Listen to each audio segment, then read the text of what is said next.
Through my testimony, I'm able to sit here today, and through that, I want to see other people have freedom and break free through a lot of the stuff that they've been through. So I'll jump into my story. My mom, and I'll start with my mom. So, because it actually starts way before I even got here. My mom was a troubled young woman, and she grew up in a household that maybe wasn't too kind to her. She had things that happened to her, which led to her eventually running away at a very young age. With that, my mom eventually got pregnant while she was out on her own at a very young age. And, first she was told she would never get pregnant. And then when she did, she was encouraged to have an abortion. So there's kind of like that spirit of rejection right out the gate, like being in the womb and it's already like, you don't belong here. You know what I'm saying? And of course my mom was like, no, I'm gonna have this kid, obviously, right? And 6 months after I was born, my mom met the man that I would call my dad. Over the next few years, this is dad. We had, my sister. She was my sister, right? Well, it was in kindergarten when I came home and I had a certificate or diploma that had his name on it, my name, his name, my name, his last name. And that's when my parents sat me down and informed me that I wasn't his biological son, And I truly believe leading up to that point, there were certain things, not to where I believed that I wasn't his son, but there were differences with interaction with my sister versus I. Right? There was definitely a difference and a separation there. What I will share is when I left that sit down, and I didn't come from a religious family. We were baptized Catholic, no, but we didn't engage in that. We didn't go to church. We weren't reading script, none of that stuff. I remember walking away from that and telling myself, it's okay, God is my Father. Over the next few years, I watched a lot of emotional abuse, violence, drug abuse, smoking, partying, cops coming over to the house, and my dad getting into it with the authorities. This is something that I absorbed at a very, very young age. When I was about 8, 9 years old, I was molested by a neighbor boy. His dad was friends with my dad, and so, due to the embarrassment, the shame, whatever it was, I couldn't bring that to my dad. Over the next few years, I continued to watch my parents' relationship disintegrate. I continued to watch how my sister got treated a little bit differently than me. By the time I was in high school, I fell in love, right? 14 years old, and I fell in love with my freshman girlfriend. And at this point, I hadn't used drugs, I hadn't drinking or any of that yet. I had a lot of stuff on my mind. Rewinding a little bit, my buddy John and I, we were cutters. So from a very young age, we would go hang out with each other and we'd cut our wrists. Coping mechanisms. Yeah, absolutely. And I know there was a lot of pain in my heart leading up to all this stuff. Well, this gentleman, it was my girlfriend's dad's best friend. He was supposed to be keeping an eye on us, right? Instead, he bought us alcohol. And I watched this man take advantage of my girlfriend. And I think that just started me on this treacherous path, because two things happened that night. Like, I felt totally violated. Not, he didn't do anything to me, but what I witnessed, especially the way I felt about her. But then I also drank for the first time and got extremely intoxicated. And what I realized was that I could be free from my pains for quite some time. And the attachments that had, according to the traumas and the drinking as well. Absolutely. Yeah. And so I didn't mind bearing all that kind of stuff. So at 14, 15 years old, like, I enjoyed drinking. But shortly after that, it marijuana, and then the shrooms, and then the acid, and eventually down the road came cocaine. But it was just like, I just wanted to be checked out. A lot of times, I got through high school barely. I didn't even graduate. I got my GED, but even when I was there, the rebellion, the not really going to class, ultimately I dropped out of high school for the most part. I tried to squeeze it out just so I could go hang out with my friends and stuff. But I even put myself in compromised situations. We got intoxicated one time, my friends and I, and we snuck into the drive-ins, and I was in the trunk, and pop out of the trunk, and we're creating all this chaos because we think we're cool and we're funny, right? Well, the guy next to us didn't like our behavior, and the dude pops open the trunk of his car and pulls a shotgun out on me. And I just remember walking up to him and telling him to put it to my chest. I dare you to do it, man. I dare you to do it. One, that was the alcohol. But the other was just like, that was kind of the path that I was on of recklessness. Mm-hmm. The reality is he ended up packing up and leaving. Cops show up, and I ended up getting a freaking assault charge on the cops, right? Because, learned behavior. I saw that in my house, and I figured I could challenge the cops when they got there. But that started me on a path of going to jail, juvenile hall, a lot of assault charges. Here's the thing, all those assault charges, never sober. Never one time, never once sober. My 20s, I continued down the path of drinking and using, stealing from every company I work for, like having a girlfriend, but having a bunch on the side. And, that was the path. By the time I was 29 years old, I met a young lady, and we started dating, and I knew she had been through a lot of stuff from some of the conversations we had, but at this point in my life, it was just like, you're messed up, I'm messed up, let's be messed up together. Yeah. Well, it just led to a point where she eventually accused me of rape and attempted murder.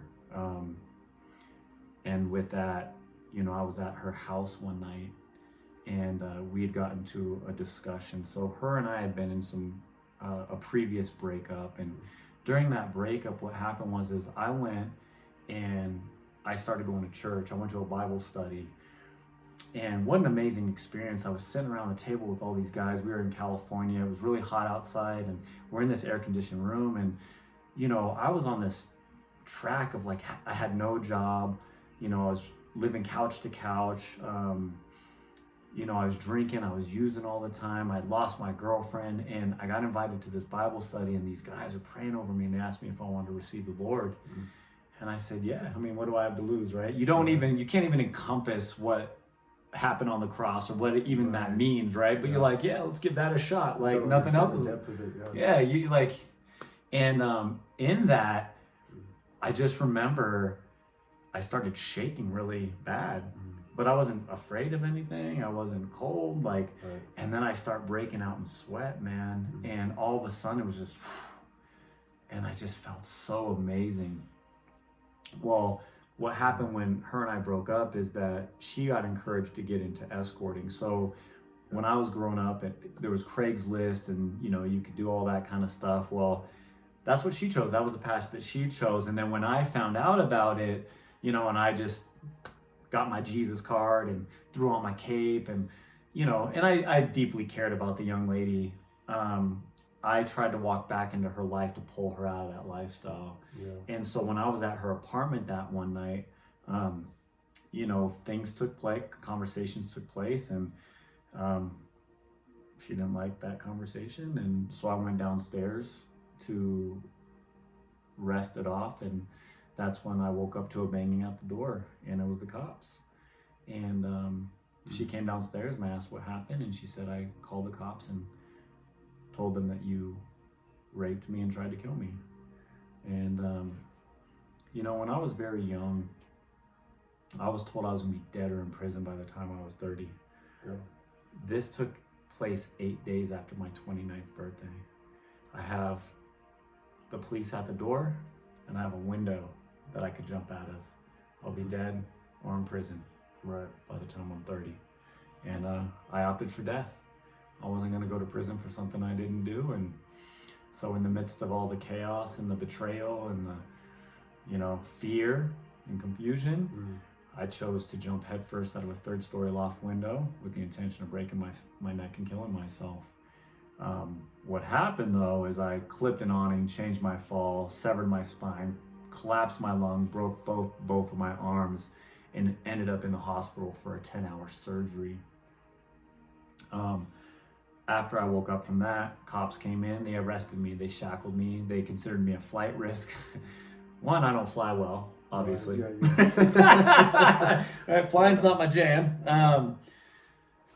But I couldn't walk. There was no walking. It was almost like insult to injury in a way, kicking a dead horse in a sense. Yeah. They shackled me to the bed and put 24-hour surveillance on me. So during that, I have these cops coming in and out and watching me. They're babysitting this broken guy. And I just had to take it back to God. And I remember just laying there in bed, and here's the thing, man. I'm on morphine, Dilaudid. I have, a cast. I have an external fixator. I have a, back brace. I got pain medication coming out of my neck. You're all, stickered up, so they can check out your heart rate. And man, I went through a 10. I was trashed, man. I was completely trashed. And I just remember talking to this cop, and he was giving it to me, and he was just telling me what the black men in prison were gonna do to me.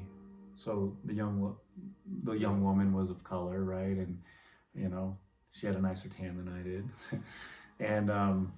and he knew that, and he was telling me of what was gonna happen to me in prison, and how bad of a person I was. And I started to break down crying, and I was like, I've done a lot of dumb stuff in my life, sir, but that's just not it right there. Right. I just would never, I love that girl. I cared about that girl. And as I break down crying, a nurse comes in because my blood pressure is going up. Through that transfusion, I lost so much blood, or that surgery. Right. And the transfusions weren't they just weren't working for me. So in the middle of all this grilling and stuff, she walks in, and I'm crying, and she's like, I need you to calm down. I can't have your heart rate up like that. And as she's turning away, here comes the young lady in a disguise with her sister holding paperwork. And all of a sudden there was a shift in this cop, and he's just like, is that who I think that is? I'm like, yes, sir. And he goes, well, that just doesn't make sense at all. Yeah. And he escorted her out, and that was the last time I ever saw her. Later on that night, I was laying in bed all trashed, and you have the chaos. So you have the cops sitting there, you have the chaos of the hospital, the lights, the noises, the nurses, the doctors, the machines that are pumping oxygen and medication, and and I laid there and I asked the Lord, I said, what happens from here? And all of a sudden I got this calming peace that came over me, and I hear this with clarity: the charges will be dropped, your bills will be paid, and you will walk again. Goosebumps. I woke up, all the pain was back, the chaos was back, everything was back. I still had cops watching me, right? There was a shift change. A cop comes in, he goes, hey, Mr. Decker, they're gonna drop the charges. You gotta be kidding me. Like, yeah, they're gonna come in, they're gonna drop the charges. And then a nurse comes in. Hey, I couldn't even sit up in the bed. I was in too much pain. I couldn't use my left leg. I couldn't sit up without being in immense amounts of pain. And the nurse is like, brought in the neurosurgeon, and he's like, well, we're gonna perform another surgery. they performed the other surgery, and what happened is I was able to sit up on the bed, and I was so ecstatic. The nurse comes in and she gets me up, and I'm resting for a couple days after another major surgery, and I'm able to stand on my feet, and I start dragging my foot. I couldn't walk, but I could drag my foot. And through the excitement of being able to drag my foot, I ran into the wall. Like, cause I basically just took off. I'm like, ran and I hit the wall and got her all scared. But, and by that time I had, gotten the cuffs taken off me. They had dropped the charges. So, when you're in the hospital and you're under arrest, like you cannot have visitors because you're arrested, right? You don't get that luxury. The first person to come visit me was my mom, and she saw the amount of pain I was in. And my mom and I had a very rough relationship leading up to this. My mom was troubled, been through a lot, and now she sees her son jumping headfirst out of windows and trying to take his life. And, I know that she struggled with a lot of stuff. And the moment I realized how much my mom loved me was when she came up to me and said, "I'm sorry, son. I wish everything had ended for you that day." And I took that as love, because she didn't want me to be in pain anymore. She didn't want me to suffer anymore. And that's how I received that. I didn't think she really wanted me dead. She just didn't want me in pain. And she probably didn't want the pain of having to go through this with me. And I'm sure I was a reflection of a lot of the stuff that she had been through too. It's powerful you can say that like that. Yeah. Well, my heart was completely open to all of it, Even when I was laying in the bed and I was talking to God, I'm like, he really pressed on my heart, one of the first steps of healing is forgiveness. And you have to forgive the young lady that falsely accused you of these things. And then, he was kind of giving me why she did it. And, through her hurt and her pain and trying to have an upper hand on a situation, it wasn't well thought out. I don't think anyone really understood the intensity or the trouble that could come along with that, and so I forgave her. Shortly after that I moved in with my mom, and my mom was doing her best to take care of this almost 30-year-old man that's broken to pieces. And I remember she came home one day and she walked to the door, and I just broke down crying. I was just like, Mom, thank you. I love you. Thank you for being my mom. And in that moment we sat down and she started telling me about her childhood, all the things that led up to our relationship today, who she was. And my heart just broke for everything that she had been through. And so instead of putting my mom on this pedal, like, you're my mom, you're supposed to take care of me, like, I saw her almost as an equal of like, man, you've been through just as much trauma as I have. And I forgive you for the things you didn't know and how to raise me. Like, and then she goes off to tell me about my dad who raised me and the things he had been through. And so then I had to forgive her, and then I had to forgive him. But all that did was push me forward in my own healing, because I believe that a lot of the my trauma and self-medicating and confusion came from those relationships with my parents as kids. And the reality was, they were kids. They were kids trying to raise kids through their own trauma and drama and all that kind of stuff. And so, shortly after that, I started getting back in the gym and started working out. And, I knew that there was rhyme and reason and purpose for my life. But the next 4 years was very, very hard. After being told that I would never walk again, in the event that I did, I'd be fully medicated. I'd be on disability for the rest of my life. I wouldn't work a full-time job. And I had an opportunity to start working out again. And I noticed as I started getting stronger, like, I didn't need the pain meds as much anymore. And don't get me wrong, like, I was still drinking, I was still finding ways to use. I was abusing those pain pills, oxys and perks and all this kind of, like, you're just abusing it. And, but I started working out again, and I started building up again. And in the meantime, like, I'm going to church, I'm reading scriptures, I'm praying to God. And, I remember going to see my neurosurgeon, And he looks at me, he's like, what are you doing? Like, you know, when I jumped out of that window, I was 215 pounds of solid muscle. Right. I was running HGH and I was a bodybuilder, right? Yeah. And in 3 weeks of being in that hospital, 155, 160. My body completely atrophied. When they had the physical therapist come in to check on me, so when I first went in there, they had like this blood pressure monitor that they tried to put around my leg, but my leg was too big, so they opted for the arm. But by week 3, she was using the arm one for my leg. Gosh. Yeah, I completely atrophied in the hospital. So that's how my neurosurgeon saw me, right? Right.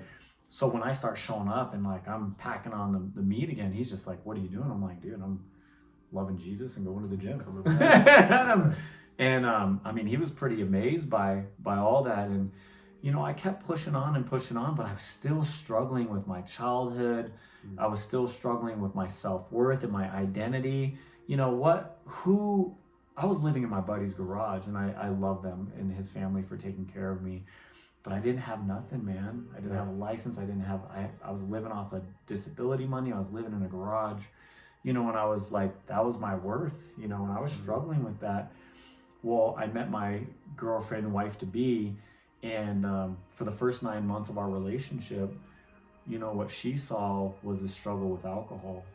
And one of the first nights we went out, I bought a pitcher of beer, and she was like, I don't want any. I was like, yeah, that's cool, because that's all for me. You know what I'm saying? We're just getting the party started. We're pre-gaming, girl, you know? Like, and, you know, she's like, I don't like that. And the reality is up to that point, I kept praying to God, like, you've pulled me through so much, but I just can't let this go. And I need your help with that. And, you know, here it came. Here, I didn't know what it looked like, but this young girl who I was falling in love with didn't like what I was doing. And after 9 months, I got behind the wheel of her car. She had just graduated San Jose State University. She started a new job. I just found out I got a hernia. So I'm working out all the time, like, and then my identity's going back into my body, right? Oh, look at me, like pumping myself up, like, you know, the ego's being filled, right? Well, when I got a hernia, that hurt my pride and my ego and all that kind of stuff. I'm like, oh, I can't work out again. Like, my focus shifted on like my looks and all that kind of stuff. Yeah, man. And I went and I got drunk, and I drove Alyssa's car, and I ended up crashing into a house, running from the scene of the crime, and falling into a creek and hiding under a house, and, you know, begging with God, like, bail me out of this situation, like. And the reality was this is, you know, what he did on the house. And again, you know, just like in the hospital where I was so medicated, and the amount of clarity that was given to me, it was another clarity moment where he basically painted this picture, created this movie of like, this is what I've done for you in the last 4 years. I've loved you, I've been with you, I've helped build you back up, like, Carried you, yeah. I've carried you big time. I've carried you big time. And here I am, kind of just abusing his grace, right? And in that moment, my heart broke, because I realized how much he loved me and how good he was to me. And I said, you know, Lord, you're a just God, and I deserve to suffer consequences. So if that's my fate, that's my fate. But let's make a deal. Right. But if, right, like the foxhole prayer, right? But if this is your will for my life, I will never pick up the bottle again. I won't do drugs. And we were contemplating moving to Southern California to be with my wife's family. I will move to Southern California. I'll find a new job, and I will marry that woman, if that's your will for my life. Long story short, in that situation is that I saw 6 days of community service. God had so much grace in my life that when the cops went to the car to find the alcohol, that it was in the trunk. It wasn't even the car. So basically, I just got in trouble for leaving the scene of the crime. And there was God's grace again, you know. And so at that moment, I decided to dedicate my life to allowing him into my life, and to unpack the trauma for me, and to go through the aches and the pains and the hurts and the crying and the epiphanies and the revelations of what all that looks like, because now there was a calling on my life to go out into the world and speak life into other people, showing God, a God that loves me, and he loves them just as much. And so I got back into personal training and fitness, and one thing led to another, and then all of a sudden it's like addiction recovery, mental health, and and that's where the push has been. We ended up moving out to Colorado Springs, and these opportunities just started falling on my lap of where I could help people. And that's what brings us here today with having an unbreakable message, because the reality is we were broken. Yeah, we were broken hardcore, and we got built up, and now there's not much that can really happen to us that will break us, because our faith is so strong. And the grace of God that is poured upon us, that we have no other option. I mean, it seems like we have no other option but to give back again and again and again. Yeah. Well, what was given to us, like, when I share sometimes, I express to people, I was always full of charisma, and I was funny and entertaining and very likable. But in the world, I use that for my survival mode. I use that for self-preservation. I would manipulate people, and it was so clean, man. I mean, it was so diabolical at the end of the day. Right.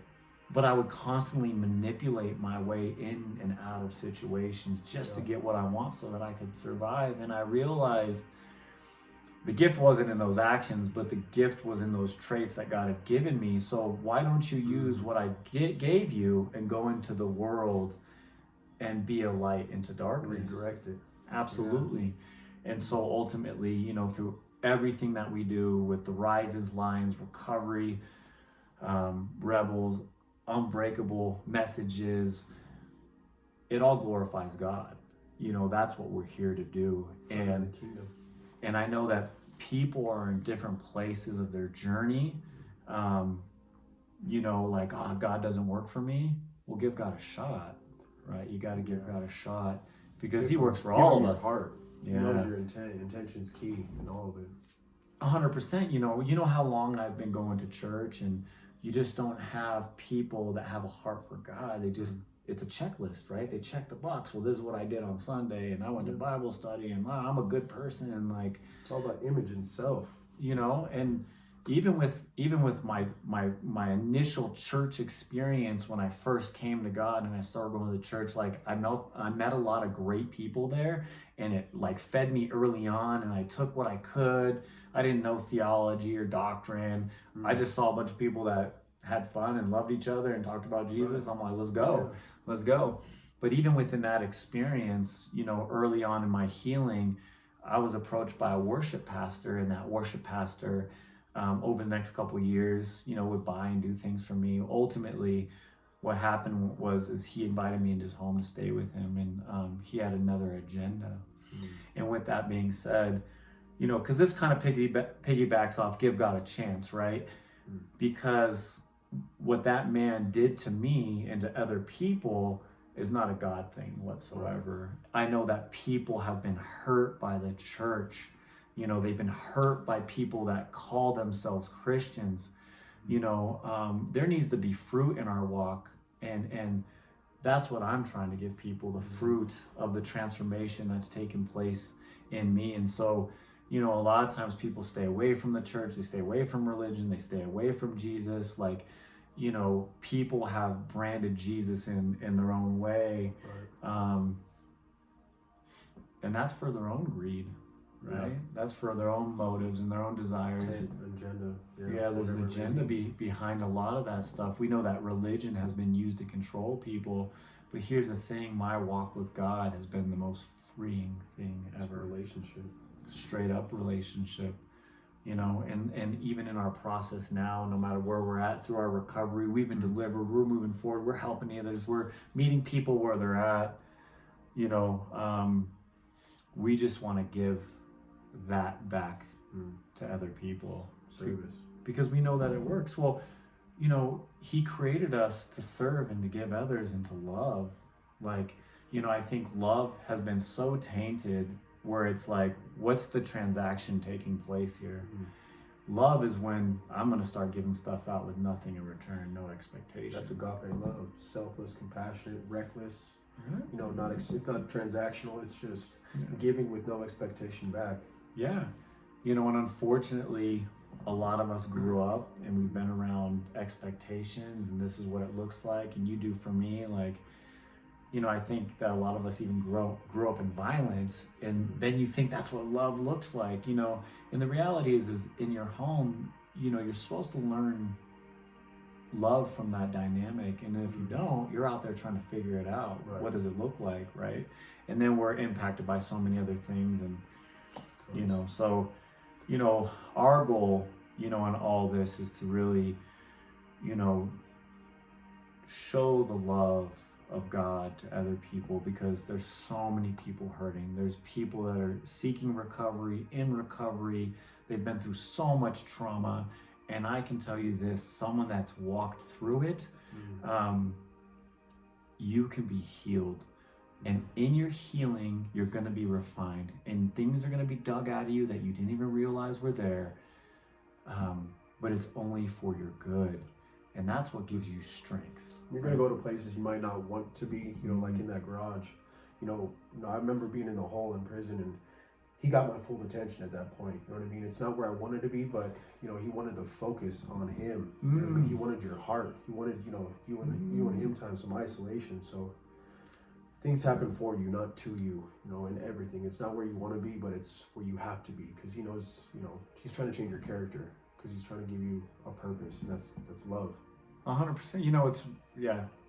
You know, when I was laying there on the ground in a big old lump of whatever, you know, I'm fully confident that God could have spared me from that situation. He could have healed me. He could have not let my back get broken. He could have let me die, like whatever the case may be.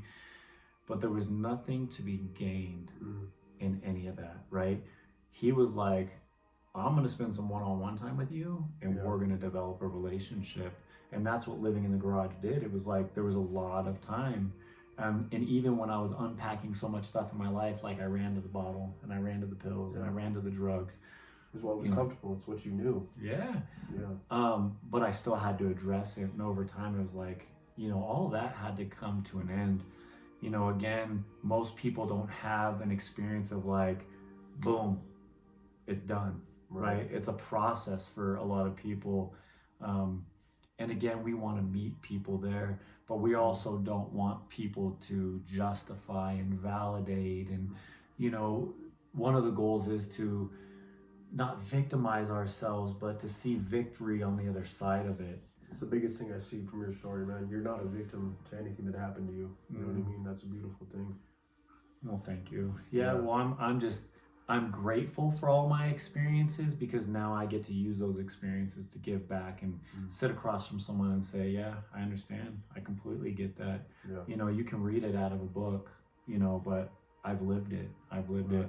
And a lot of us have lived it. You know, there's certain dude, I've never spent 11 years in prison. Yeah. You know what I'm saying? My prison was here. Right. You know? Sometimes, which is the worst prison of them all. You know what I mean? Yeah. But still, yeah, everyone's got their journey. And I know I've been to certain places that I wish I wouldn't have been, but I realize I look back now and I'm able to help people that I never would have been able to help before. And, you know, meeting people like you, you know, never would have happened. So, man, I'm grateful, brother. Thank you, man. Love you, brother. Thank you, guys. God bless you guys.